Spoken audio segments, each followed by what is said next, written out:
Centre for Inquiry, Canada's premier venue for secular humanists, atheists, skeptics, and free thinkers.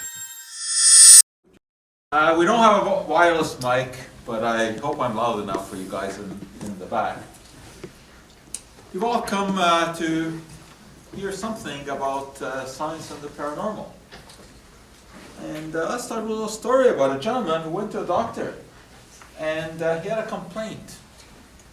He thought he was dead. Well, the doctor, being a proper McGill graduate, realized that this was incorrect, but he was unable to convince the guy that he was alive. And he decided that an experiment was called for. And he said, "Sir, tell me, do dead men bleed?" He said, "Of course not. Dead men don't bleed." "Can I have your finger?" the doctor said. So he puts out his finger and takes a needle, pricks his finger, and of course blood bursts out. The doctor, of course, has a look of triumph in his eyes. He looks at the gentleman and says, "You see?" The guy has sort of a puzzled look on his face. He says, yes, doctor, I guess I was wrong. Dead men do bleed."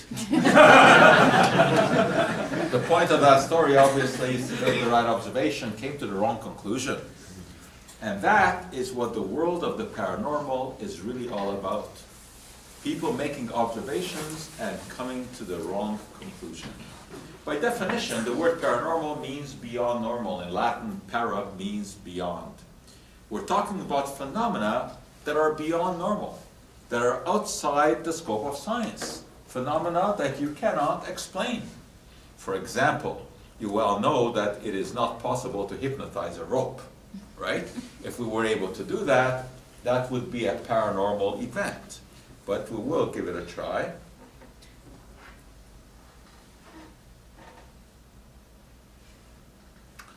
There we go.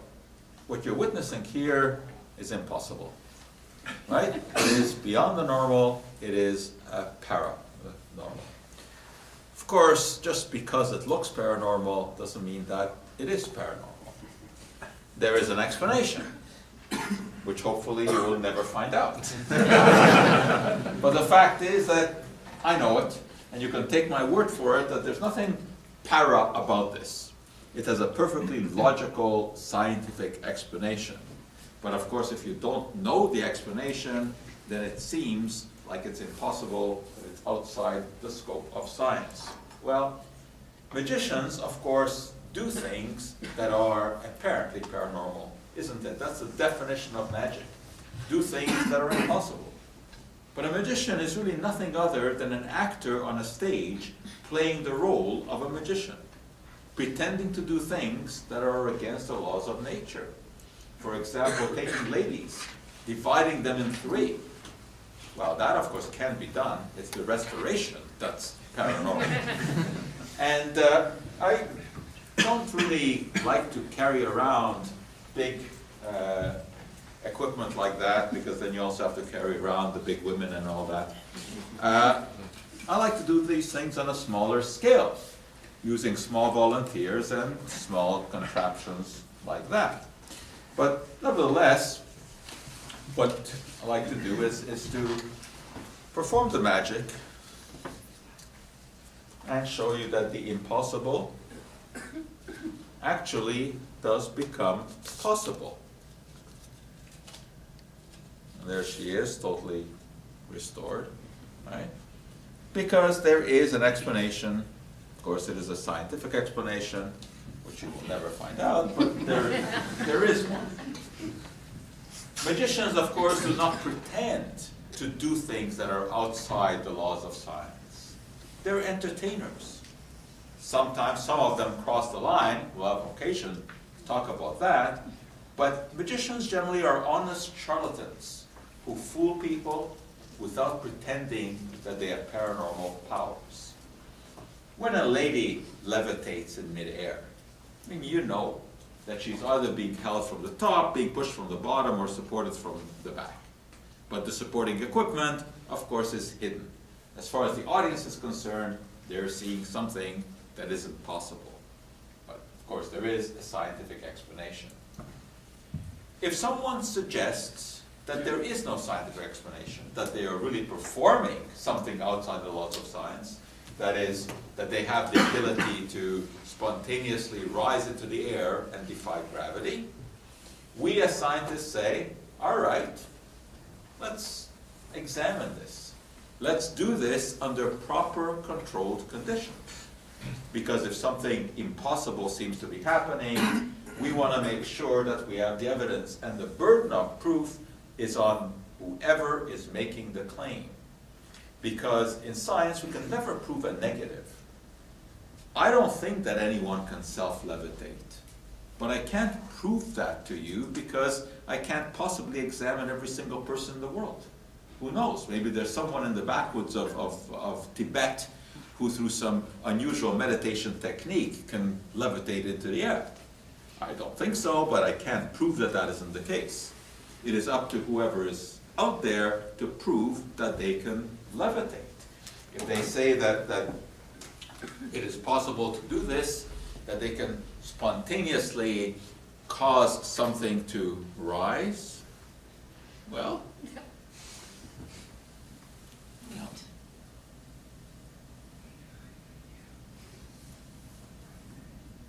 well, we can design an experiment to see whether or not that is really true.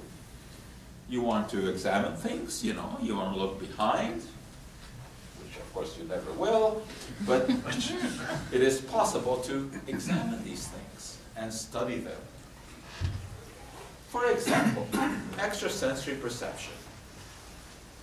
There's widespread belief, over 50% of the population believes that extrasensory perception exists.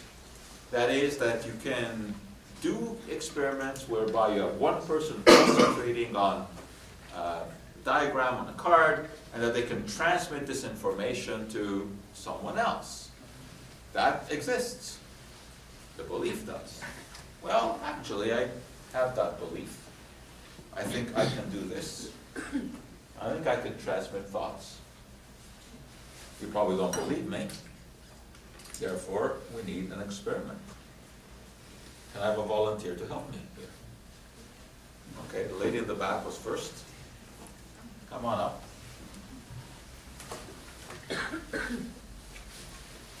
Are you by any chance familiar with these kind of cards? Yes. Okay. Ghostbusters movies. Yeah. These are the kind of things that psychologists use to test ESP. So there's a square, a circle, a star, and a plus sign, and I have 4 that matches yours. Okay. Okay. Okay. Here's what we're going to do. I have here a board. Now, the reason for this board is so that we can keep track of numbers, and I'll tell you why we're going to do this.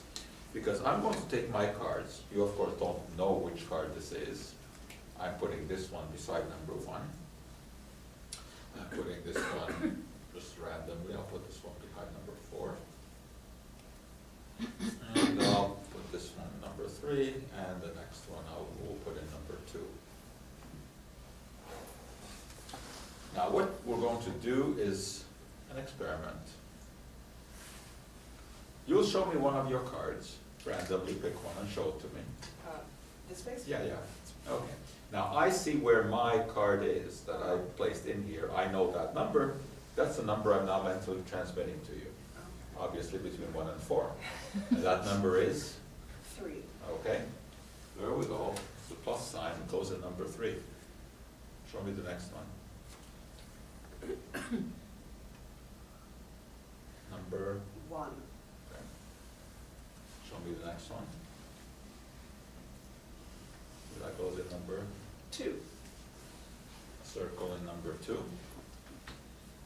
This is where it gets hard. Now I tell you what, if you're happy with the messages you've received, we go to number 4. If you think that somehow we have misconnected, you can tell me to move any one of these to number 4, put that in its place, or any maneuver that you want. I'm happy with their location. Okay, so then that goes into number 4. Okay.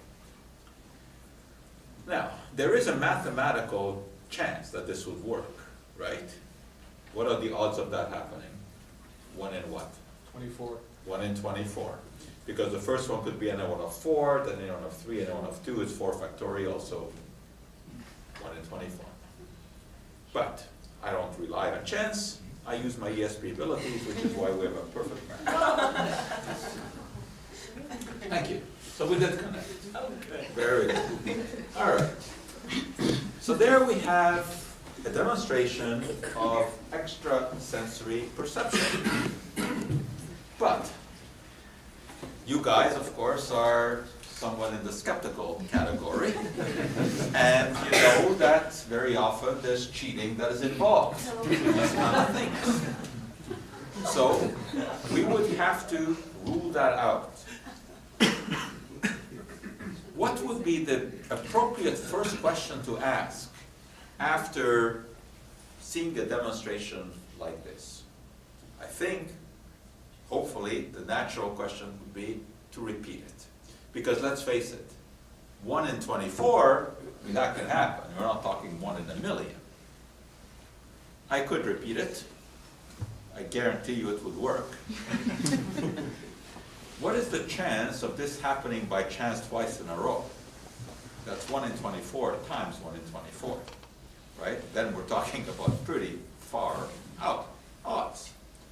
All right, it would happen. Would you then conclude that I really do have extrasensory powers? Hopefully not. What's the next thing you would want to do?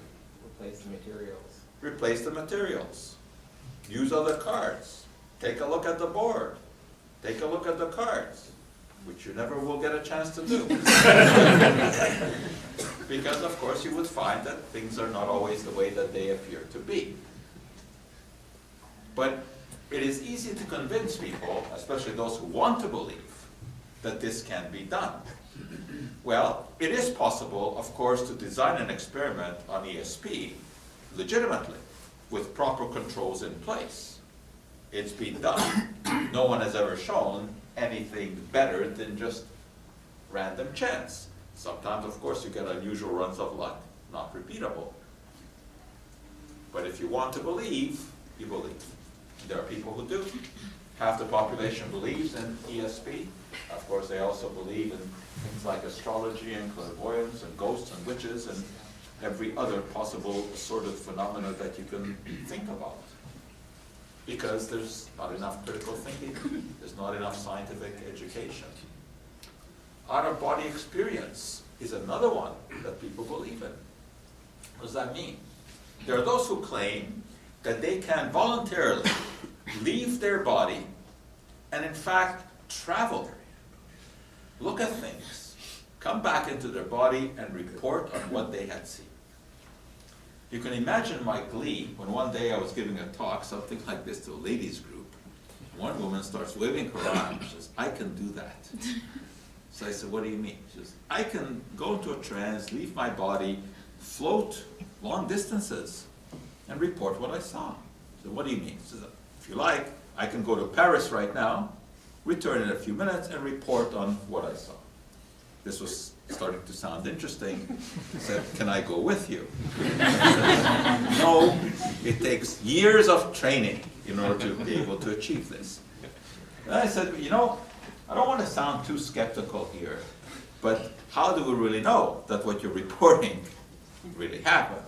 So I don't want to put you to all this trouble of going all the way to France. We can do something far more simple." There was a bookcase in the corner of the room, and I had a pack of cards for another demo.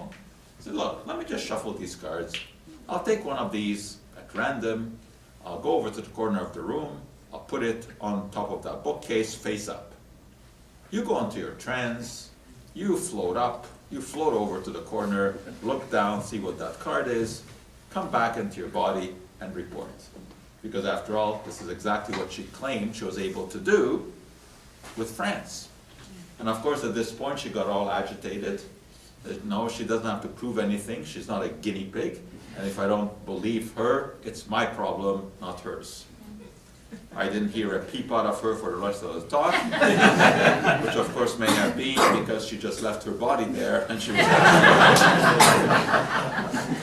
But once more, the point here is that if someone makes this claim, it's testable.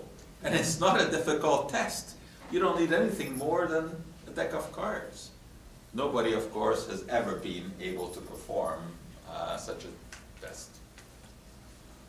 Then there are events which are thought to be paranormal, but which actually are readily explicable scientifically if you know the science. For example, walking on a bed of coals. You know that our pal Tony Robbins has made a fortune out of hoodwinking people that it takes some sort of paranormal power to walk across a bed of coals. He charges people $3,000 for a weekend seminar to teach them how to overcome nature, walk across a bed of coals, and the idea is that if they can do this, then they're on the road to performing other paranormal feats as well. Well, there's nothing paranormal about this. Anyone can do this. Admittedly, it takes a bit of bravado, but not much. What's the story here? The coals really are red hot. You can take a piece of Kleenex and you touch it and it will burst into flame. There's no question about that. How is it then that you can walk across? Because the coals are covered with a layer of soot. And soot does not transmit heat very well. I'll give you an analogy. Suppose you're baking a cake. You take your cake batter, you put it into an aluminum pan, as one normally does. You put this into the oven, you jack up the temperature 375 degrees, you wait an hour or whatever, let it bake. You want to see that if it's done.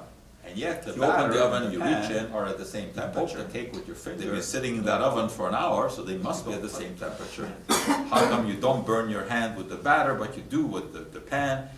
Because of heat transmission. The metal transmits the heat very effectively. The batter does not. We have the same story here. The soot is, in fact, a very poor transmitter of heat. So it's not a big deal to walk across. Now, of course, you don't walk and stand in the middle and have a conversation. No, you've got to walk across at a pretty deliberate clip. You also get help from the fact that if you're going to engage in such an event, you'll be doing a little bit of sweating. So your bottom of your sole will be covered with moisture, and some of the heat goes to evaporate that moisture. When you iron, you know how you check if the iron is hot. You lick your finger and you touch the iron. You don't burn your finger because the heat goes to evaporate the water. The same kind of an idea. Well, how can you prove this, that it is not a paranormal event? I'd like to grab Tony Robbins and have him set up his bed of coals, have him walk across, and then I take some aluminum foil. And I'll put the aluminum foil on top of the coals and invite him to walk back like that, which of course he should be able to do if he's overcome nature. But my guess is that he would hot-foot it out of there in a real hurry, because there's no way that that could be done, because of course the aluminum transmits the heat very effectively and it burns his feet. So it's a perfectly scientifically explicable event, right? And it's the heat transmission that's the issue. The metal transmits it, the batter doesn't. The same thing with the bed of coals. We also are poor observers. We think we're good observers. We're not. That's why people get taken in so readily. For example, you look at this picture, I mean, obviously you see the tree right away, but not everyone sees the hidden features of this picture until they're pointed out. 2 faces. Faces. How many? 4, 5, 6, 7. Lots of faces. Oh, yeah. They're US presidents. You should recognize this profile. That's George Washington. Right? Once it's pointed out, of course, you do see it. I've shown this picture in class many, many times for a completely different reason. And it took me, I tell you, years of looking at that picture until I realized why the class was always laughing. Because I never thought it was that funny. So we're not that great observers. This, of course, is a classic one. You see either the old lady or the young woman, depending on how you look at it. the old lady's nose and her chin, the young lady face turning away, that's her nose, that's her ear, that's her bonnet. Once you see it, you can't help but see it. You look at this one, I suppose it depends if you're a man or a woman how you look at this, but obviously it's just a standing living room light. I don't know why anyone would see anything different there. And then there's this. Now please, without looking at your neighbor, just look straight ahead. Not a word. I would like you to count the number of times that the letter F appears in this passage. Looking straight ahead, don't even glance sideways. Just count the number of times the letter F appears in that passage. Okay? Who sees 1, 2, 3? Number of people see 3. Who sees 4? Some see 4. Some see 5. How many see 6? Now, isn't that interesting? We have a room full of intelligent people, and yet you cannot count the number of times the letter F appears there. I can guarantee you that it is a fixed number. We're not talking Heisenberg uncertainty. So, it is a fixed number, and of course, some of you missed the 3 F's in the R, because your eye just glances over it. Okay?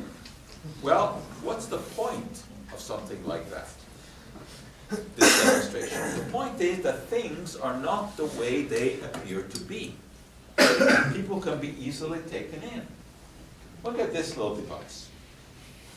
Of course, one of the mysteries here is that such a device exists. It has no purpose whatsoever, except that when I blow into it, it causes that string to loop around. I have here a plastic ring with no openings in it. Is that correct? Aside from the one in the middle, of course. There are no openings in it. Watch as solid passes through solid.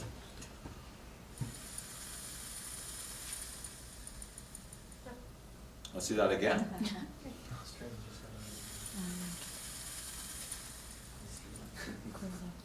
Well, solids can't pass through solids, right?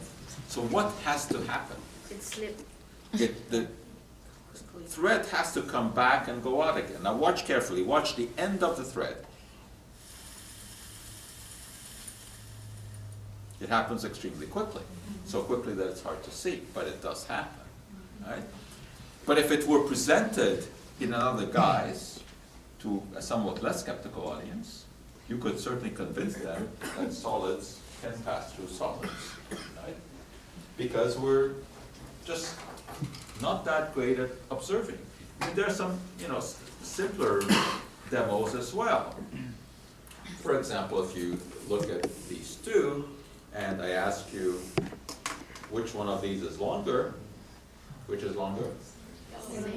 Yellow's longer, right? And now which is longer? I mean, obviously they are the same length, but basically your eye looks at the long edge of one and the short edge of the other. It's an optical illusion, pretty good optical illusion. Of course, the illusion disappears when I do that, because then you're comparing the same things. Where does this come into play? Well, it comes into play in many interesting ways. UFOs. How many of you believe in UFOs?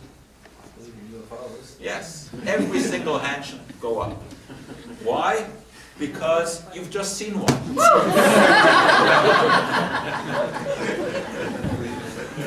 You've just seen a UFO. Until we now identify it as a piece of spongy flying saucer, you had seen a UFO because it was unidentified. Now we have identified it. Now it becomes an IFO, an identified flying object. Why do people believe in such things, in UFOs? It all started actually way back in the 1940s. Then that's when we first started to hear about flying saucers. You don't hear much about flying cups, because there's the saucers. And it's an interesting business. we have thousands and thousands of pictures, right? And that's what they usually look like. Now, isn't that bizarre? That this day and age, when everyone is running around with digital cameras, taking billions of pictures, of everything, somehow nobody is there to take a proper picture of a flying saucer. Every picture looks like it was taken by a camera made in the 1930s being held by someone with Parkinson's disease. How come that we don't have proper pictures? All sorts of pictures. These days, of course, with Photoshop, you can't believe anything. So these are not convincing things. And yet there are many, many people who are convinced. It all started back in Roswell, New Mexico in 1947. I'm sure most of you are familiar with that story because it is an interesting story. Something happened at Roswell in 47. I mean, that's beyond contention. What is contentious is what happened. Of course, all the ufologists will claim that some kind of an extraterrestrial vehicle landed with aliens in it, and the US Air Force spirited them away.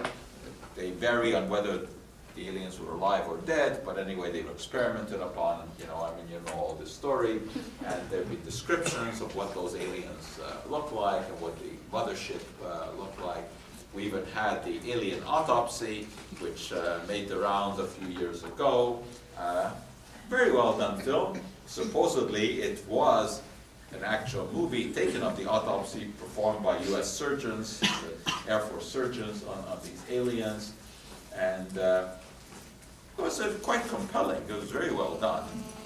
Few people realized the curled telephone cord there, which was not introduced until the 1950s. So that was kind of a giveaway that it was fake, which of course, obviously that it was. But it was a pretty good fake, and most people, of course, never noticed that. Today, Roswell is big business. It has become a tourist mecca. People go there to commune with aliens. Of course, never seeing any aliens, but that doesn't bother them. So what really happened? Something did crash at Roswell in 1947, and by all reputable accounts, it was a secret US Air Force balloon, the remnants of which you see here, some aluminized mylar. And this was during the height of the space race. And both the Russians and the Americans were spying on each other in various ways. And the US was playing around with high altitude balloons, in fact, hoping to actually carry humans, balloonauts, I guess you would call them, to observe Russian rocket launches from afar.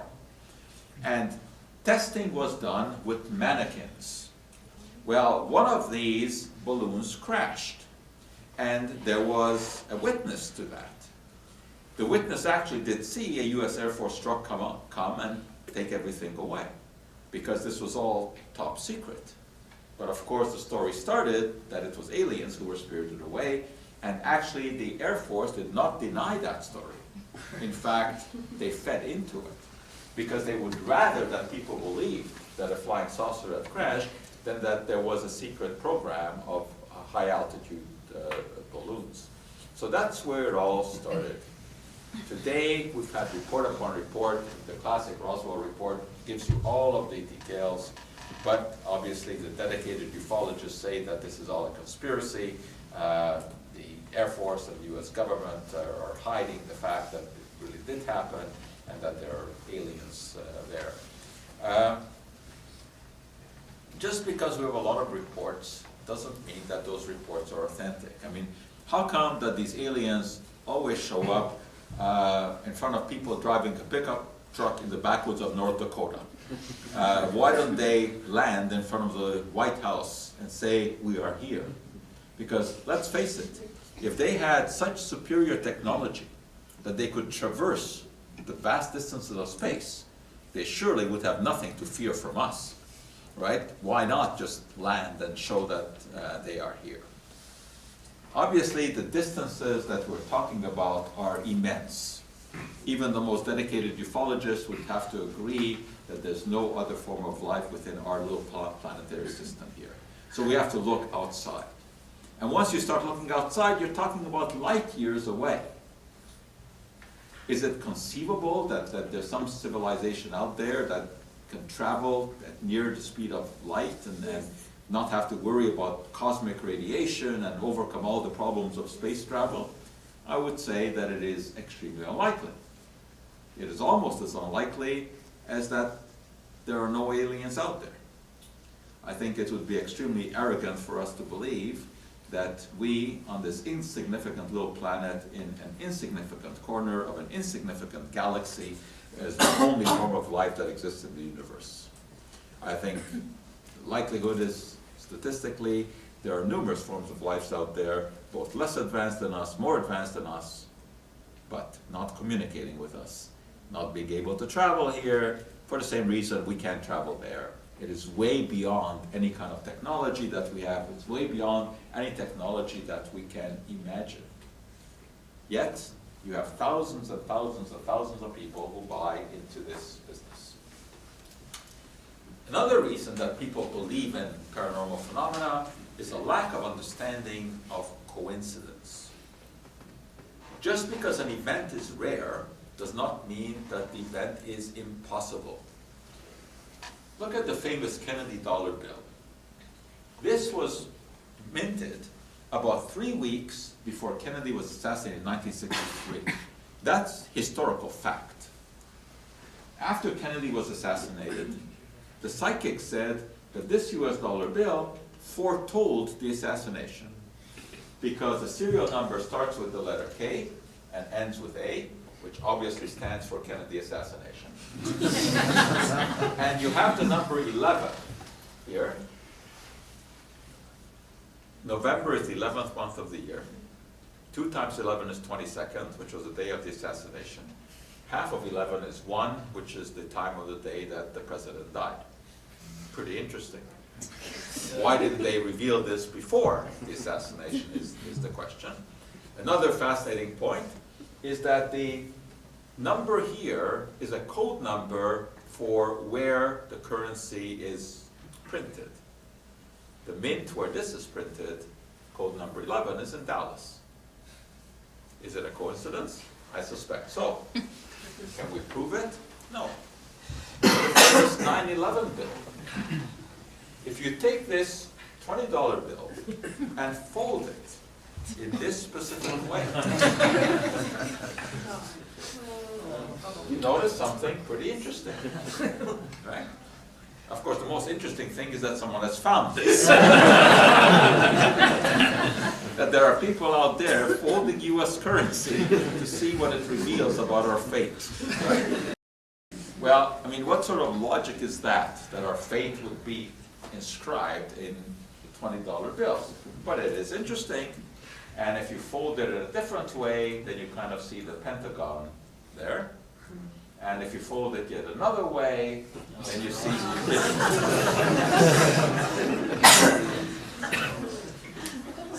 the amount of ingenuity out there is stunning, you know, to come up with this. But I suspect it is a coincidence. But if you want to believe in paranormal phenomena, there it is.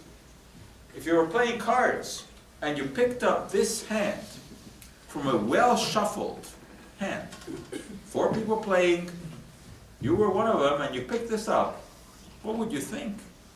You would think that someone was tricking you, right? That there was a magician here, because how could this happen? You wouldn't dream that this could happen by random chance alone, but it could. Calculations have been made, taking a rough approximation of number of hands of bridge played worldwide every year, and roughly once every 4 years, someone somewhere in the world from a perfectly well-shuffled deck of cards will pick up a hand like that, because it is a mathematical probability. And of course, that person will be absolutely convinced that some paranormal event has occurred, right? Well, rare events are not impossible events. If you picked up this hand of cards, you wouldn't give it a second thought, would you? And yet the specific probability of that hand is exactly the same as the one before. It's just that we ascribe something to the one before because of the way we play cards. It has some meaning. This one has no meaning. Therefore, you don't pay no attention to it. And if a rare event occurs that is meaningful to you, then you remember it and you ascribe some sort of explanation for it. That's how fortune telling works. They will tell you hundreds of things. Most of them are irrelevant and are not true.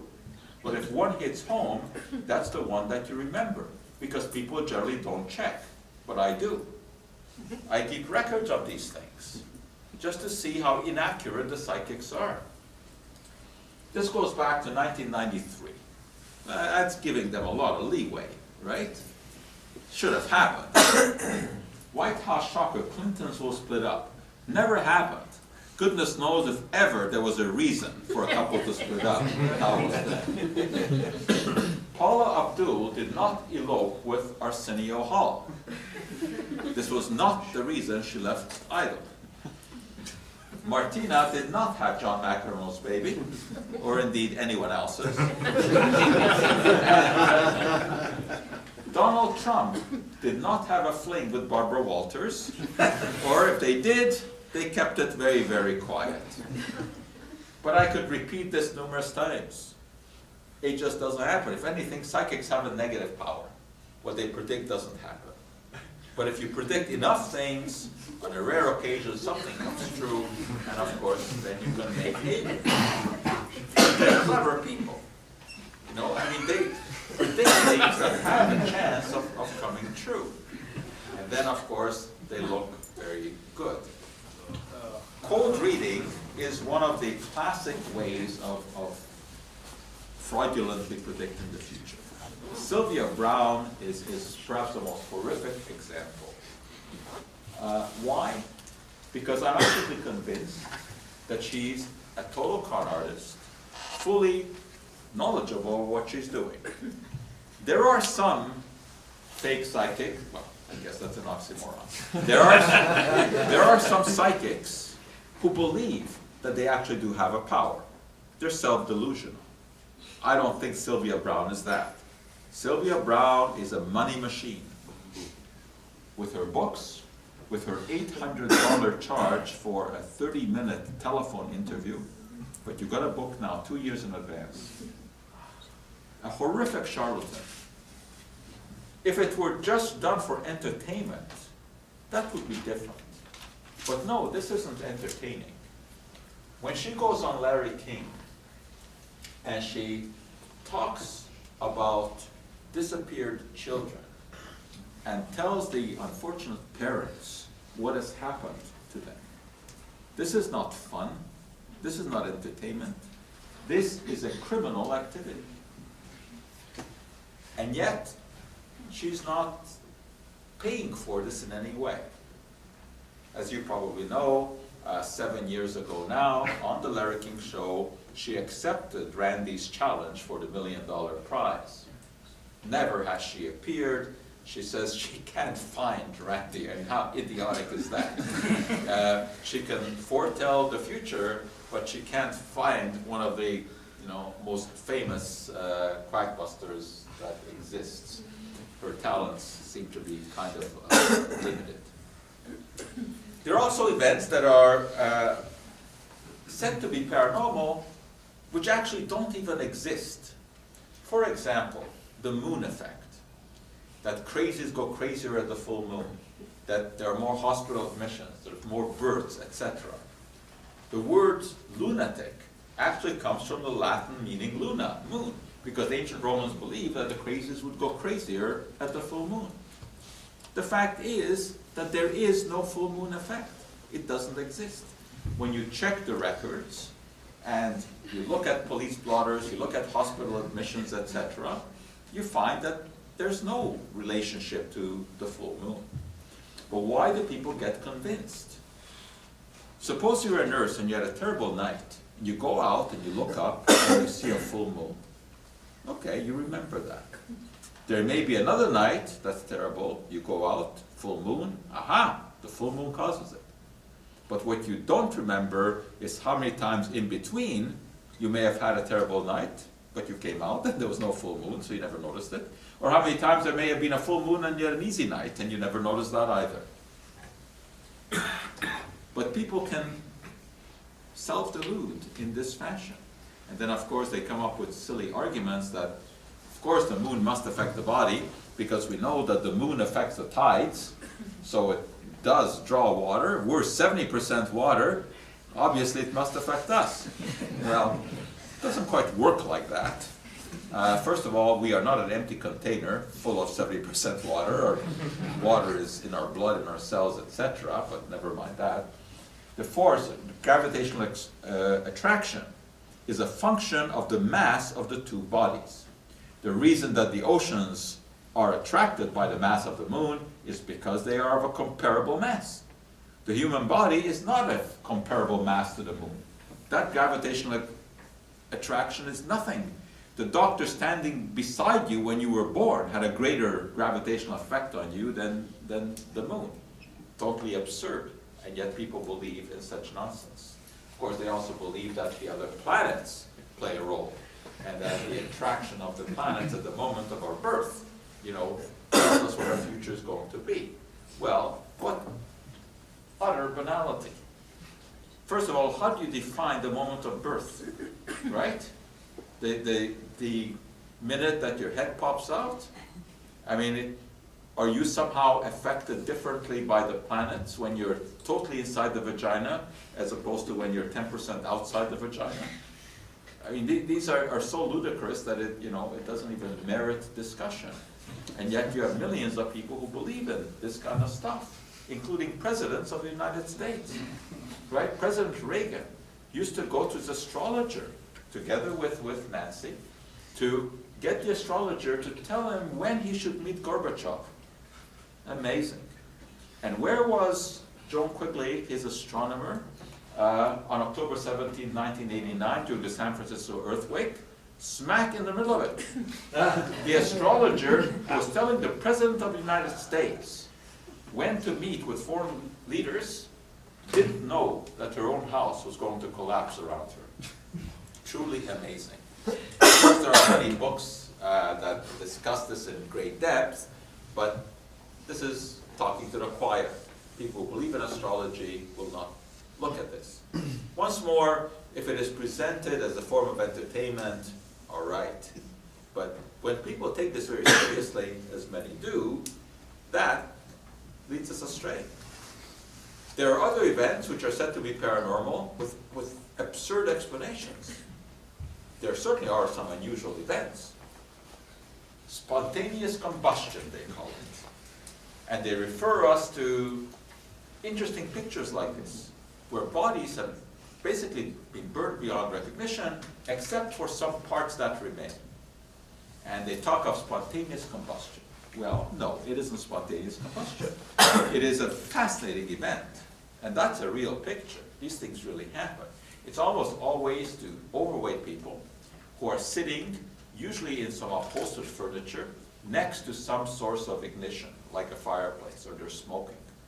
They catch fire, and because of the air currents in that particular locality, they burn very effectively, and sometimes in such a way that one limb can just snap off and fall away, and it doesn't burn. This has been shown with pigs, dead pigs. And you can show that exactly this phenomenon occurs. It's a very unusual phenomenon, but it's been duplicated under laboratory conditions. It's certainly not a paranormal event. But perhaps the most horrific example is fraud. When people knowingly mislead others by claiming that they have paranormal powers. One classic case started in 1978, you're probably familiar with this, the crop circles. When overnight, these huge bizarre patterns were found in cornfields, wheat fields, mostly in Europe. Really, really bizarre. And of course, there were all kinds of theories. Lasers, aliens, or creatures from underneath the ground were doing this to us. There were scientific papers published on this about wind vortexes and unusual weather patterns that caused this. No, it wasn't any sort of unusual weather pattern that caused this. It was two guys, Charlie and Bauer, who showed how susceptible people are to silly beliefs. They filmed this. The videos are available on the web. You can see how in about 3 hours, using nothing but ropes and wooden planks, they can hew out these incredibly complex patterns in the field. Nothing to do with lasers, nothing to do with aliens or unusual wind patterns. Of course, not everyone is convinced. They say that it's a conspiracy that was cooked up to hide the fact that these things really were created by aliens. Magicians, as I told you earlier, are honest charlatans. What they do seems to be paranormal, but they do not claim that it is. If you look at this classic illusion by Harry Blackstone Sr., contemporary of Houdini, one of the best magicians ever, far better magician than Houdini ever was, but Houdini was a much better publicist, self-publicist. When you take a look at this, well, you see the floating head. It's a very interesting phenomenon. Here's how it works. What I have here is an invisible coin. You see it? If you do, by definition, you do not see an invisible coin. But if I throw this invisible coin up into the air, I catch it there. See how that works? Here is yet another invisible coin, which I will now throw up into the air and catch there. And that's not an optical illusion. Those are solid coins, correct? All right. Where did they come from? Things do not come out of thin air, do they? But we use a phenomenon known as black art, which means that you do not see black against black. The coins are in there, of course I'm holding them. You don't see them because there's a black cloth around them. But when I let it go, it looks like they appear out of nowhere. That's the way that's done. She, of course, is wearing black up to her neck against a black background with the right lighting. You don't see it. But of course, there's no mention at all that this is paranormal. It's a form of entertainment. However, when people do things like psychic surgery, which is a magic act, just like what I showed you here, that's not entertainment. That's horrific fraud. Psychic surgery is the claim that you can actually remove tumors from people's bodies without making an incision. And you actually demonstrate that you can do this. You can show the tumor.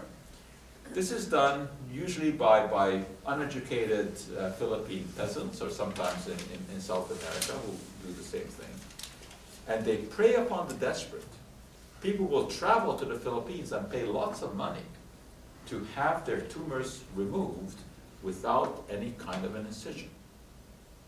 Anyone here wants to travel to the Philippines for a little demonstration? No?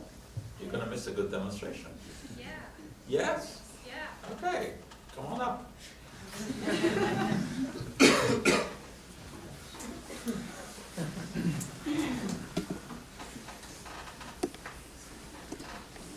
Alice. Yeah, just travel to the Philippines. All right, and you've come with a claim that there's something wrong with you. The way that this would normally proceed would be that the psychic surgeon would run their hands up and down the body to find out where the problem is. We will forego that. It's very respectful. Yes, but we will assume that you have a problem in here. I don't know if you really do or not. You do. Okay, all right. We're going to fix it. This is what you would see. Face the audience, please. This is what you would see. The psychic surgeon would reach in to the head and remove a piece of cotton soaked in red dye or a piece of chicken liver soaked in blood. I don't want to be so graphic. We will let present it.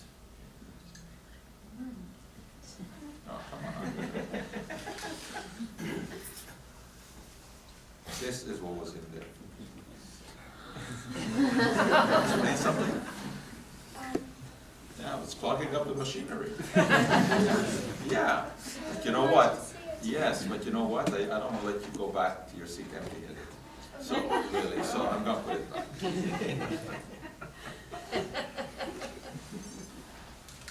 How does it feel? Much better. Much better. So, yeah, hold on, we're not finished. You did not see what they saw. No, but this is what they saw.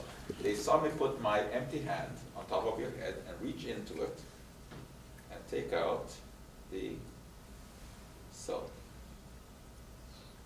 Actually, that's not true. It's polyester. That's what they saw. And then they saw me put it back into your head, like that, and make it vanish right back in there. So, how do you feel now? Yeah, Yeah. sure. There you go. And it didn't even cost you anything. Right? I'm just wondering where you put it. Of course you're wondering. That's the whole idea. I'm a colorful person. Right? I can just reach into my hand and, you know,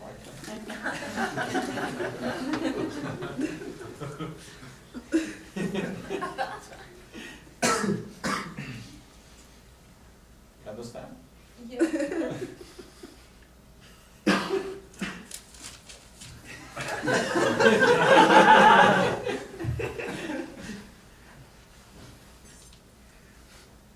Enough? Tell me when it's enough. I think I'm not giving up. Can keep on. Oh, it's over. It's over.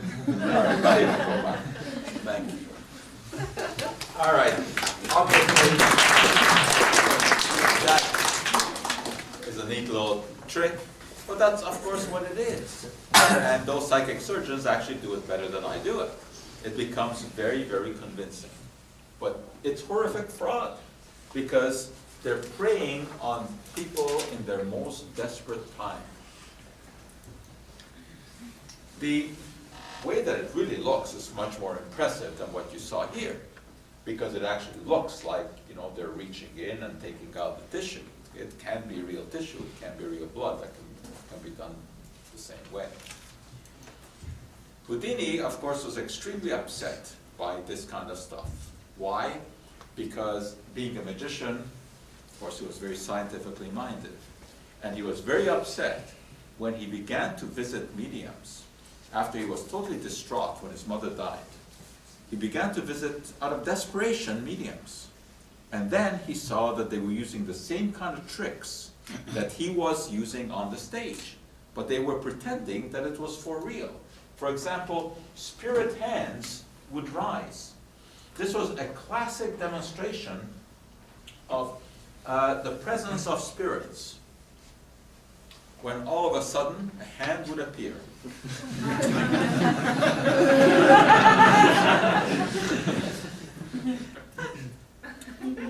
Because in order to convince people that the spirits were present, there had to be what they called apportments. And remember that this was back in the 1920s, when people were not so sophisticated with technology. But Houdini, of course, was, and he showed how this could be easily maneuvered, how people could be readily tricked. But it's still happening today in some pretty sophisticated ways. If you want to read some more about this, there's a fascinating book called The Psychic Mafia by Lamar Keene, who's a former psychic who has gone straight. I'm not sure why, maybe because there's more money in writing a book. But anyway, he talks about all of the tricks of the trade, on how people can be beguiled in unbelievable fashion. The phenomenon of psychokinesis also ties in with the psychic surgery thing. The idea is that you can move objects by the power of the mind. And the prime such mover is Uri Geller, who has been around since the 1970s. He was a former Israeli stage magician, not a very good one actually. And then he went to England, and all of a sudden, everything that he did was real. The same tricks that he used to perform the key bending and the spoon bending, and he is still into that. Looks a bit older, better photograph, still into the spoon bending. Of course, his claim is that this is done totally by the power of the mind. A spoon, correct?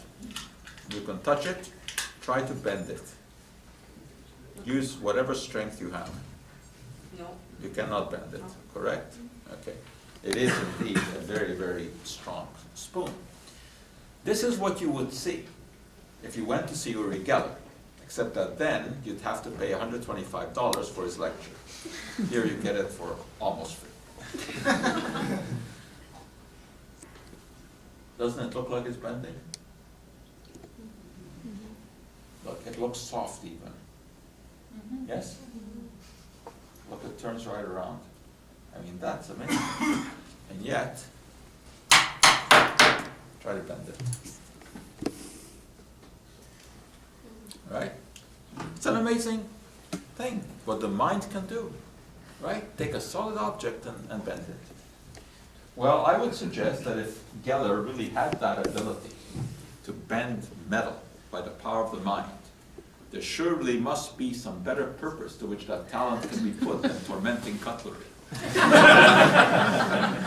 And yet this is where his fame lies. Another interesting aspect of this kind of psychic nonsense is the ability to transport objects purely by the power of the mind. Let me give you another little demonstration here. How would you describe what this is?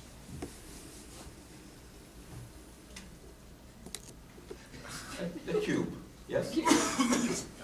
What's in it? Empty?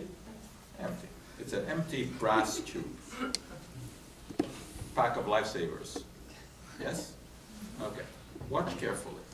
I'm going to put my candies, my lifesavers, into the tube. Yes? It's in there. There's no doubt. It's not in my hand. If I were able to hide it in my hand, that would be a better trick than what you see. Okay? Hold on to that. The candy's in there. Yes? Okay. Make sure it doesn't come out. All right, here we go. I'm now going to transport it mentally into my pocket. That's done. I'll put it back. That would be too easy. I have actually transported it to my pocket. Here it is. If it is here, it cannot be in there, can it? Oh. It is empty. Empty. Correct? It is empty. That is a demonstration of psychokinesis. The ability to move objects by the power of the mind. Well, actually, you don't need the power of the mind. All you need is the power of money, because you can buy it in a magic store. And it isn't very hard to perform. It's a very, very good trick. It's wonderful when you do it as entertainment, not when you defraud people. When Geller first came to America in the 1970s, he was a guest on the Johnny Carson show. In spite of his supposed psychic talents, he did not know that Johnny Carson was an excellent amateur magician. So he agreed to be on the show. And he agreed to do one of his classic effects, which was to divine which one of film canisters like this contained some water. Here's what he would normally do. They'd have about a dozen of these cans. They'd put them out on the table. He would go off stage. Someone would put water into one. They would mix it all around. He would come back, hover his hands over the containers, and pick out the one that had the water. Psychic abilities. So he comes, and he appears on the Johnny Carson show, and they set it all up. They banter back and forth. He goes off stage, comes back, sits down, banging into the table as he sits down. He starts moving his hands. Nothing happens. He starts to become frustrated. He's moving his hands all over. He says he's tired, he just flew over from England. He gets up, he walks around a bit more, again bangs into the table as he sits down, and then he says, no, I guess, it just isn't happening today. Well, it wasn't happening, because of course Johnny knew exactly how this trick is done. The canister that has the water in it is heavier than all of the others. So if you just nudge the table a little bit, all the others will shake, this one will shake less. And with a little bit of experience, it's very easy to pick that out. So when Geller went off the stage, they glued all the canisters. So he comes back, and he's virtually kicking that table. The next day, he's on the Donahue show. Everything works. Keys bend, spoons bend, everything works. Why? Because he did not know how it's done or did not care. Ratings are much better if things work. But just to show you how clever these people are, he turns it to his own advantage. He says, you see, the fact that it didn't work last night on Johnny Carson's show and it worked now proves that what I do is real. Because psychic powers aren't always there. It depends on how you're feeling, how much energy you have. And he says, yes, Randy can duplicate anything that I do. He says, in fact, he does it better than I do. But he uses tricks. Mine is for real. And what's the proof? That Randy can always do it, I can only do it sometimes. People buy this because they don't know that there are magic catalogs where for relatively little money you can buy a lot of amazement. You can buy key warpers, you can buy all of the secrets that you're looking at here. Joseph Dunninger was the mentalist who introduced the idea of ESP way back in the 1940s with an amazing effect, one that one can buy these days in magic stores. But I'd like to show you this because it will give you an idea of just how effective a relatively simple trick can be in convincing people that a paranormal phenomenon actually exists. I will need one more volunteer here, but you don't have to come up. You can stay exactly where you are. The only thing you have to know is the cards. You have to be able to tell a 3 from a 4, a heart from a diamond, etc. Is there anyone who can do this? You can do this. Okay, here, catch this deck of cards. Good. Open the box. Take out the cards. You dropped one. Fan them in front of you. I want you to randomly select any card that you want. Take it out. Okay, and tell me what it is. The 8 of Hearts. The 8 of Hearts. I want you to take that 8 of Hearts, turn it around, put it back, square up the cards, put them back in the box. Okay, and throw me the box.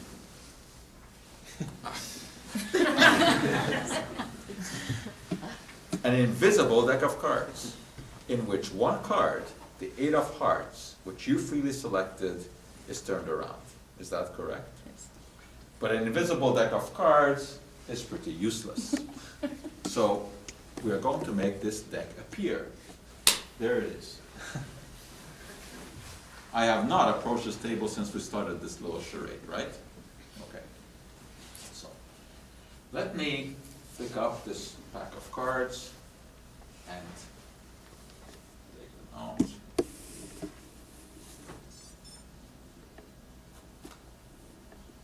None left in there.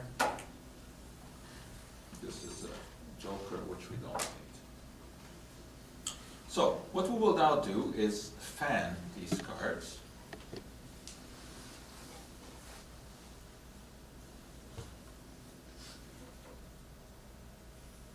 I'm going to fan them in such a way that you can see all the cards.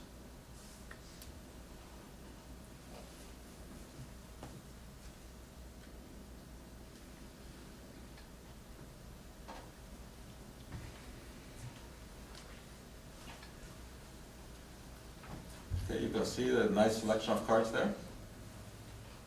But there's one card in here, and you probably have not seen it. Let me There's one card here that's turned around. Could you see that there's a card there that's turned around? Only one? Right here. The only card in this whole deck that's turned around.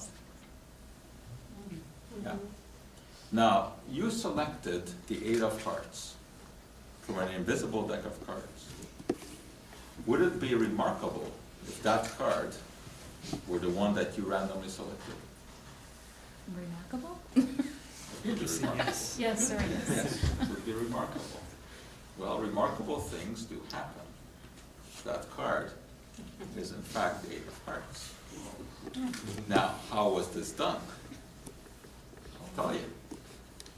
The reason for this whole business of playing around with the invisible deck was to give me time.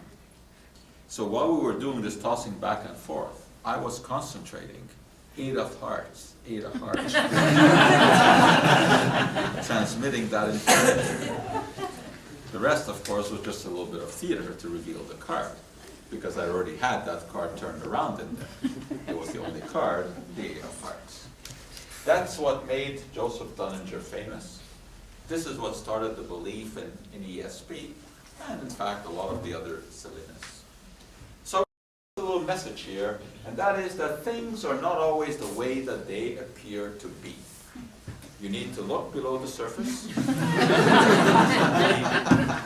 Things can be very, very different. And next time that you see something that looks to be paranormal, ask yourself the question, is it more probable that nature should go out of her course or that a man should tell a lie? And I think you know what the answer is to that. Thank you very much.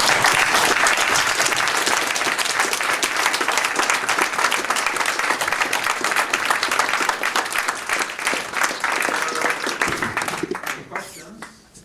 Certainly we can try to answer them. Yeah. Earlier on, you had a list of things people believe in. You mentioned deja vu. Have in mind when you mentioned that as a... Deja vu actually has a scientific explanation. Not everyone buys into this explanation, but the usual explanation that is given for deja vu is that the deja vu is when you come upon a scene and you recognize it even though you know that you couldn't possibly have seen it before. And generally, the paranormalists say that you've seen it in a previous life, that this is a proof of reincarnation. Well, the psychologist explanation is that you actually have seen this before, not in a previous life, but a fraction of a second ago, and that the information somehow got misdirected in your brain and was stored in the long-term memory area instead of the short-term memory area, giving you the impression that you saw this a long time ago. I mean, I don't know how you could prove this, but it's a viable sort of explanation. I think it's more viable than a previous life. But, so, yeah, that's what deja vu is up there. Or a glitch in Matrix. Yes. As I was listening to you describe all the things that people seem to be prepared to believe without reason, believing that they're paranormal and beyond normal science, it sort of occurred to me that actually most of the mainline religions require their followers to in fact have very, very similar beliefs. Absolutely. And that things that are really quite unscientifically supportable are that they have to be believed. What's your feeling about that? Well, I mean, isn't that the definition of faith? Yes. Is Faith, belief without evidence, Yeah. right? And I mean, you can't argue with that. If someone makes a personal decision that they're going to believe in something and they don't require an evidence, well, that's what religion is. But I mean, it's quite different from someone who claims to be able to bend metals by their mind. I mean, that's not a question of faith. It's a question of, can you do that or can you not? Yeah, I mean, yeah, religion is religion.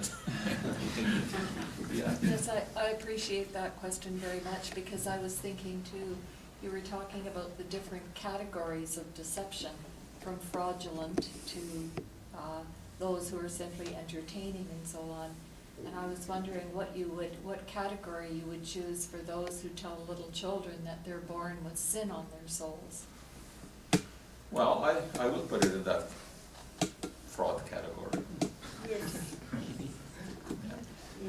For the purpose of control. Yes.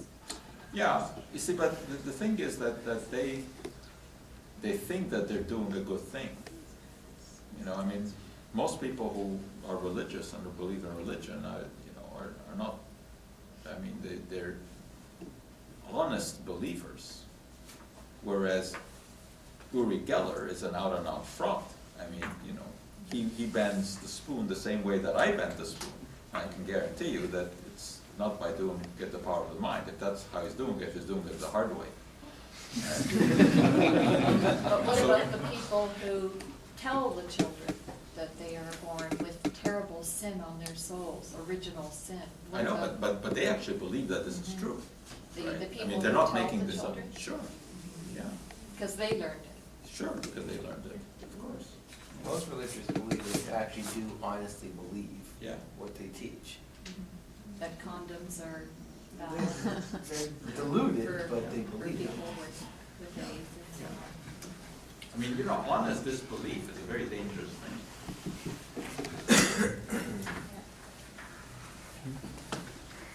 Yeah. Dr. Schwartz, I was just curious because I have a relative who does spend a shocking amount of money on sort of mediums and is convinced that animals have a special affinity for her and so forth. I was just wondering if you had any tools or suggestions to give us in dealing with these people to sort of, you know, coax them gently at least towards reality. I can tell you that, you know, I've dealt with these people now for 40 years. I can tell you it's not doable. Fair enough. You know, they have their blinders on. Once you have someone with an entrenched belief in something, you're not going to convince them. Because no matter how many times you show them, for example, how an effect can be reproduced with a trick, like I've done, they will always say, yes, of course, but what he did was not done that way. Yeah. I was just thinking, if you ever stop to consider what is it that draws people, attracts people towards believing, because it seems to me that there's this tendency and... I think it's the need to believe that there's something more than what is scientifically explicable, something more to this life than what we see, that we sense with our senses, that, you know, there is another world that we are... With addiction, people seem to be very hooked into these things, and I just sometimes wish there was a way to detox them. Yeah, well, the whole detox thing, not only in this context, in the other context, is a lot of baloney as well, you know. No, there are no simple solutions here. People believe weird things, and why people believe weird things, you know, there's a whole slew of reasons, yeah. But there's a spectrum. I mean, not everyone's necessarily a fully entrenched believer in every pseudoscientific or mystical thing out there. Someone might, you know, read their horoscope and be like, oh yeah, well I should avoid a tall dark stranger or whatever, but otherwise go about their lives. Like, not everyone, say, spends $1,200 or whatever for a cruise with Sylvia Brown. So, like, those are people. But unfortunately enough do. Well, my cousin's one of them. But what about these people who are just they don't really think about it. It's just kind of casual. Yeah. Oh yeah, I'm sure there's, you know, aliens and UFOs have probably visited us, but they're not true believers per se. So I mean, I'm not really bothered by that. Yeah. No. Those of us who have an interest in reality try and approach them.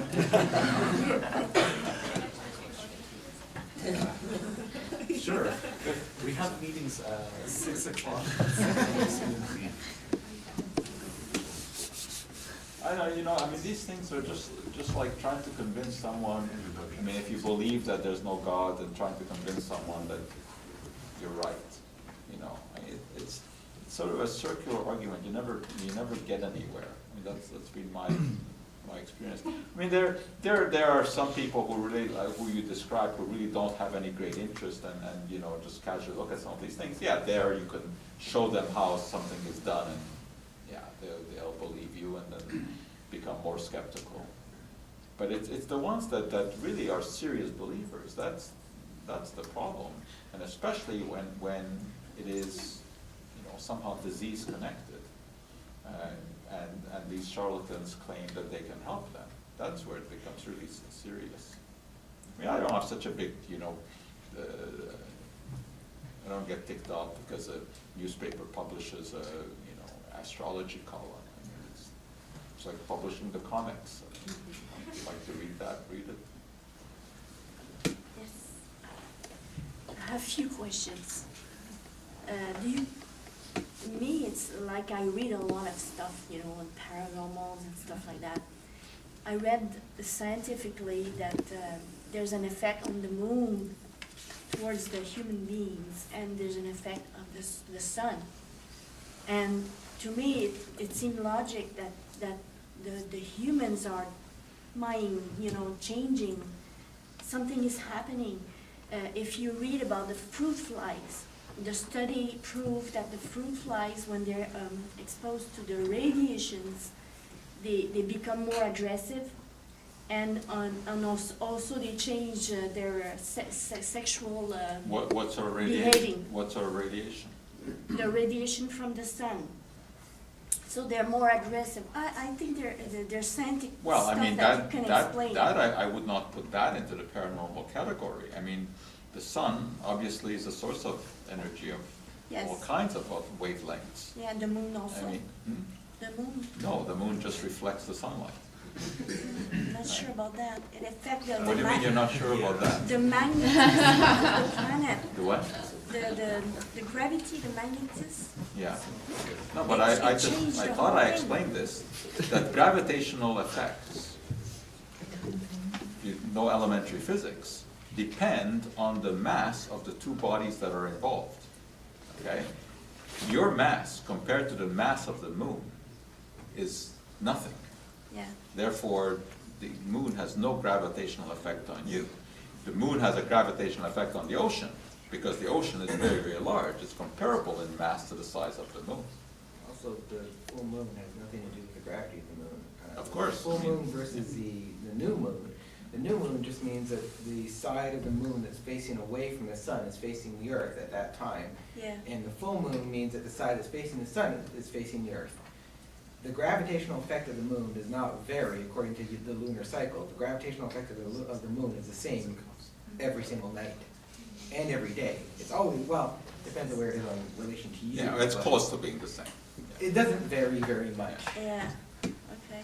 The second question Yeah. is, I would like to know if someone in here saw UFOs.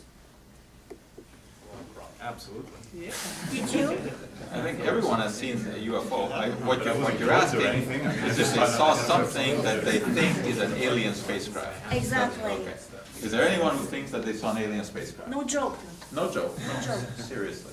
Seriously. Anybody who thinks that they've seen an alien spacecraft? No. Yes? Well, I can't say it was an alien spacecraft, but I have seen strange lights, and I wasn't the only one in the street. I was actually called over as I was going back home, and I actually saw those lights. Now, I only categorize it as weird lights. Right. Exactly. But Same. I have seen. Yeah. Well, I think we've The all other seen person on the stuff street like that. talking to me couldn't explain it either. Yeah. There you go. So, but. Same here. No, but I think what she's asking is if anyone saw something that they are convinced was actually a flying saucer or whatever. You have? Yes. Twice? Explain. Oh boy. Well, the first one is scientifically is if I try to explain it and try to understand the phenomenon, because we were 3 people in Gaspé, you know, near Rimouski, and then suddenly we saw a big light coming underneath the water. It was a big red light, and it came out with a big noise like whoosh, and when it stand on top of our head, and it was big, like red and big. and then we couldn't move. I mean, we were stunned, and then the light come up. We couldn't see the thing anymore, and it make a trash like a, and it was like in fire, and then it went up on the other side of the bridge, and it came out again, and then it went down to the water. Again, we heard the plush, and then we saw the light going like slowly, and then like this. That was the first thing, and I think I could explain. It could be like a gas or stuff like that. That was scientifically, a reaction to the I don't know, the gas. That I don't know. I tried to explain. And the other one? The other one was that was really. We were also a group, and we saw. In the sky, that the lights, they were about 9 to 12 lights in the sky, and they were going like this, different way, and then they were together like, whoop, and they formed like one unity, and then they split it again, and one was like slowly going like this, and all the others were moving slowly, and then very fast. Sounds like the lights I saw. They were going fast like this, and then slowly disappeared. So it was a bunch of UFOs together playing in the sky. Oh, well, it was UFOs for sure, because Yes. you don't know what they were, so it was UFO. This reminds me of the people, there's a guy, I don't remember his name, he says that if you take night vision goggles and you look up at the sky, you'll see battles in the stars. And yeah, it's a little crazy. Is his name George Lucas? And these are the things, you see, I mean, you tell us the story, I mean, we can't really say anything about it because we weren't there, we couldn't see. So that's why I want to know if Yeah. someone's. Like I said, even though I saw. I actually work at the Montreal Air Traffic Control Center. I actually take UFO reports. We actually do that. We have an actual form to fill in. Of course, it's not for actual, like, it's not really for alien spacecraft, but more like if there's an actual case of like defense area, like something that maybe actually, and it dates back, and it's just maybe something that's never been abandoned as a form to fill. And I mean, there's all those.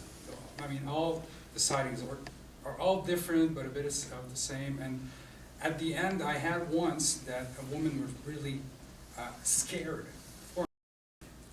We got to do something. They're coming for us.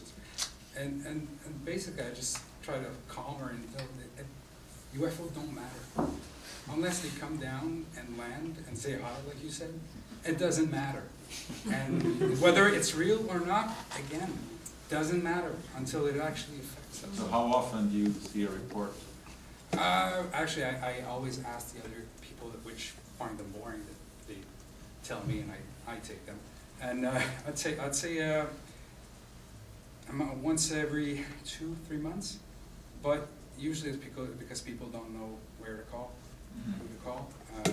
We got a call from a place called Fraudulent, which is in the suburbs, and because the police department had our number, so people call police, people in panic call 911 when they see something like that, and if they have a phone number to call, otherwise they don't.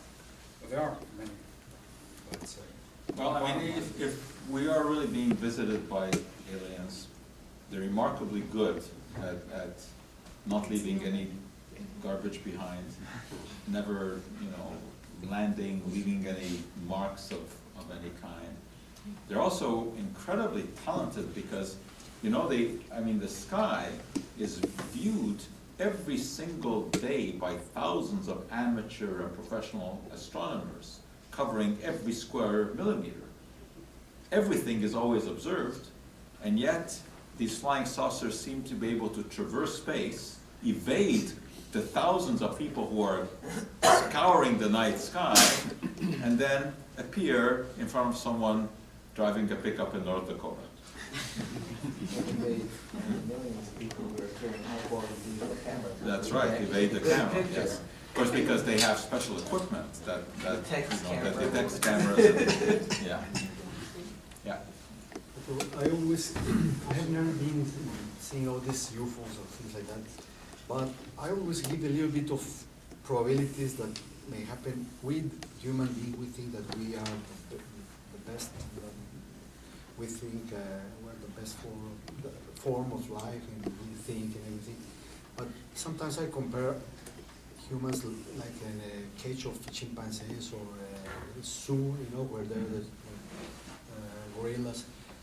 The boss, he thinks that he's the owner of this land. He doesn't know that there are some cameras. He doesn't see the cameras, and he has been seen by a mirror with just one side. Maybe it could be some kind of probability that we human beings also can be seen. Of course it could be. I mean, but that puts us into the position of having to show that it isn't. I mean, we can't show that something isn't happening,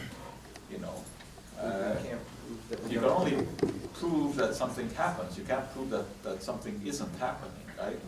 Maybe there are all kinds of strange things out there that are happening, but we don't know about it.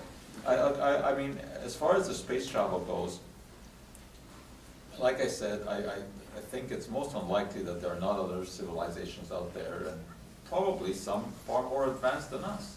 But no matter what, they're not going to evade the laws of physics. They're not going to travel faster than the speed of light. It's like something like, for example, in Christopher Columbus in that time, at that time, the church or NASA, right now, the church is supposed to have them through, and they say no, the earth is flat. They didn't, though. No, there's still people who believe that. The church at the time didn't believe the earth was flat. No one's seriously believed the earth is flat for the last, 2,200, 2,300 years. I mean, there's been a couple fundamentalists here and there, but the sphericity of the earth was pretty well established by that point. This is like old high school sort of thing that gets talked about, like Christopher Columbus discovered America. It's not actually true. Sorry. There was a paper published a few months ago in what I think was a reputable psychology journal, where the researchers claim to have shown evidence for precognition. Yes. I'm sure you're aware of it. Yes, What are your this thoughts has on been it? much discussed. Yeah. And the first thing, whenever you see something like that seems to be implausible, is ask, it be repeated. You don't pay any attention to any kind of scientific study, no matter what area it's in, until it's been properly repeated, and you're sure that you're looking at a phenomenon that really exists. In this particular case, they seem to have some sort of precognition where people were able to predict what the next picture that they were going to be shown would be. I can't comment on it until we see that it's duplicated, and you can rest assured that there's all kinds of groups out there trying to duplicate this right now. Okay. Nobody has. So the methodology wasn't obviously flawed that you could see it? No, but you know how it is that with this kind of stuff, you don't even know if the methodology that was described in the paper was accurately described. I mean, you got to see this, and see. Before you start accepting that someone can, predict the future, you want a bit better controls. I know things aren't as simple as nature versus nurture, but do you think that people might have a genetic predisposition to believing in the supernatural? Like it might have given them some kind of fitness in the past? Because I feel like there's nothing could happen to me for me to believe in supernatural things. Like it's the way I'm built, the way I am, the way my mind is. And I feel like other people have the exact same problem, except it's the opposite, or not problem, but. Look, genetics for sure can explain a lot, right? If people can have genetic tendencies to have mental problems, then yeah, I can believe that you can have predispositions like that it's easier for you to believe in things. People, certainly there are people who see 3 dimensions much easier than other people. I mean, there are all these kind of things, so, yeah, it's possible. What about, sorry. Go ahead. What about seeing a group, like the same illusion or the same thing? If it's not an illusion, it could be real, that people see the same thing together, like a group. Sure, but you could also be seeing the same illusion. I mean, if you see something that looks like a flying saucer, but it's actually a piece of a satellite falling back to Earth, glowing red hot, you'll all see the same thing. It's just that it isn't what you think you're seeing. So just because many people see it at the same time, I mean, that's not proof of anything. Several years ago that made the Statue of Liberty disappear in front of hundreds and hundreds of people. They all saw it. It didn't happen, but they all saw it. Yeah. It was smoke and mirrors. Yeah.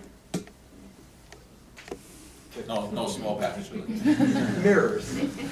Well, not exactly, but. I don't know how he did it, but I know that. He did it well. He did a good job. It was a good trick, but he didn't actually do anything. Well, he did outside absolutely the laws nothing. of physics. Yeah. What happened? What did he do? He made the Statue of Liberty disappear. Can you tell how? I can. Would you like to? No.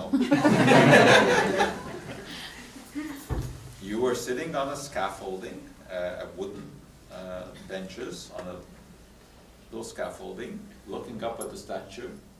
A curtain went up in front of you. When the curtain went down, the statue was gone. No. No. You turned the lights No. I'll give you a clue if you want to be logical about it. Sure. I think you can take for granted that the Statue of Liberty does not move. Therefore, what is the only logical explanation?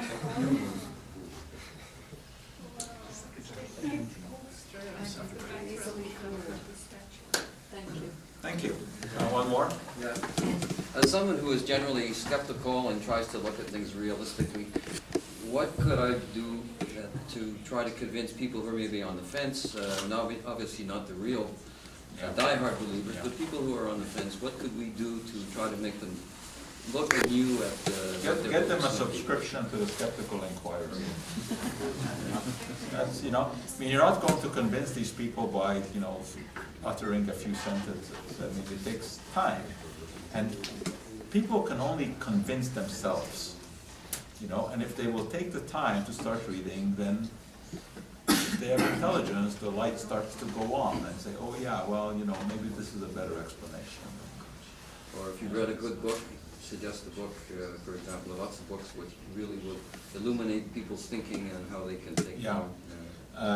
Flim Flam by Randy, which is now old, but it's still one of the best. Why People Believe Weird Things by Michael Shermer is also very, very good. Sorry, can I ask one more question? In your role in the Office in Science and Society, do you ever go and talk to young people? Because you would think, like it would be a passion of yours to try to get people young so that they don't lead these deluded lives. I do that all the time. Yeah. So is that what you do? I'm just curious. Okay. Actually, perhaps a time on that. I do a lot of education to the young audience, and it is. All right, I'm a PhD student. I do research, and as a hobby, I go in classrooms and talk about the brain. And I think it's important for scientists to go out there and expose themselves, kind of what you're doing or what we do in classes, because some people put themselves in the forefront of the media and talk about these things that are paranormal and that science can't explain. And us scientists are in our labs doing our job, but we don't realize that our credibility is undermined. So every once in a while, we have to go out there and show that we know what we're doing, and we're one of the problems, well, there's several problems. One is that there are many scientists who may be excellent researchers who are not very good at communicating what they do. And the other is that there are many who live in their ivory towers and who think that it's somehow beneath them to go out and get into discussions with these things which are, to us, so inherently stupid. you know? Yeah, I do that- face that with my colleagues when I ask them to also join me and go and do presentations. Some of them are not concerned with going out there to the public, but I do have to remind them that their research is funded Yeah. by the same people that should know about their Yeah, research. yeah, I mean, you know, I see this all the time, and I feel it sometimes. I mean, you know, am I gonna go out there and debate someone who thinks that John Edward really can talk to the dead? I mean, you know, some of these things are just so absurd that it doesn't merit discussion, except for the fact that there are loads of people who believe in this. Debate is not a very good form of discussion, because when you have a debate without materials and so on, you just up front there talking to someone, they can make all these outrageous claims, and they don't need to present any evidence to back it up, where you try and debunk it, but in the debate for someone who doesn't know that this is all not real, the person look and they don't see, neither person in the debate is producing any concrete evidence. I mean, there's no way to produce concrete evidence in debate, so a debate is not a very good forum for debunking this sort of thing, because it's just no way to actually prove anything. And also, they tend to be very good, you know, at what they do. You have to kind of give them begrudging credit for that. I mean, I've seen, you know, some debates with creationists. And boy, I tell you, I mean, I wouldn't want to debate those guys. I think that they're, of course, totally wrong. But boy, did they talk a good game. And they will rail off data about, you know, gaps in the fossil thing, and then talk about fossils that you never heard of, and then talk about experiments that you never heard of, you know. And you go look it up, and most of it's all wrong. Yes, but it's really well stated.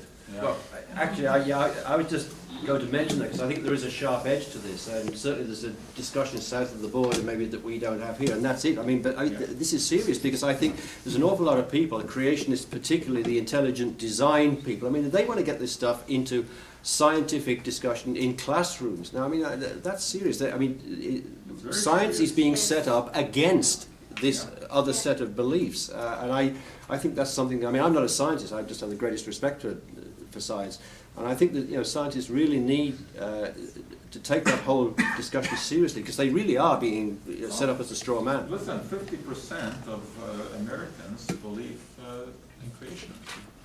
50%. But after that, recently, Michael Schumer was mentioning that atheism has doubled in America. That's what? The population of atheists has doubled, supposedly. Either 10 people are coming out.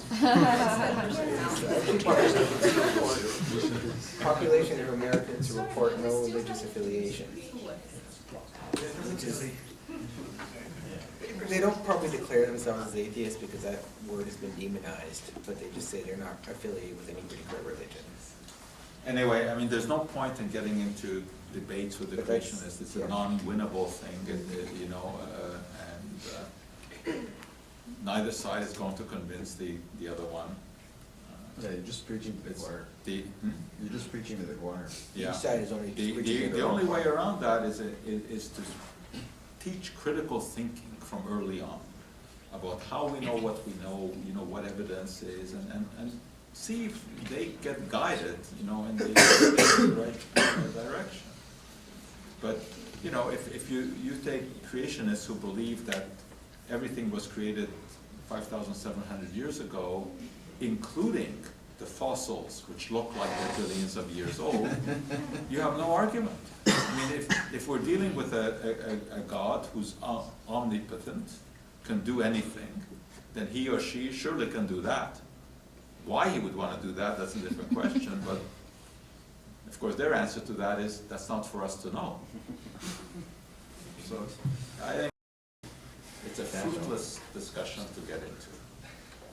I would rather debate people like Uri Geller, because there, you know, you got some meat.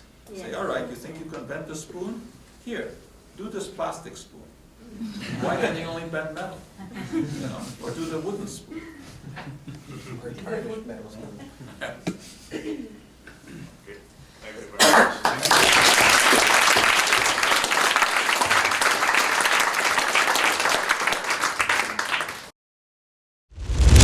Centre for Inquiry, Canada's premier venue for secular humanists, atheists, skeptics, and free thinkers.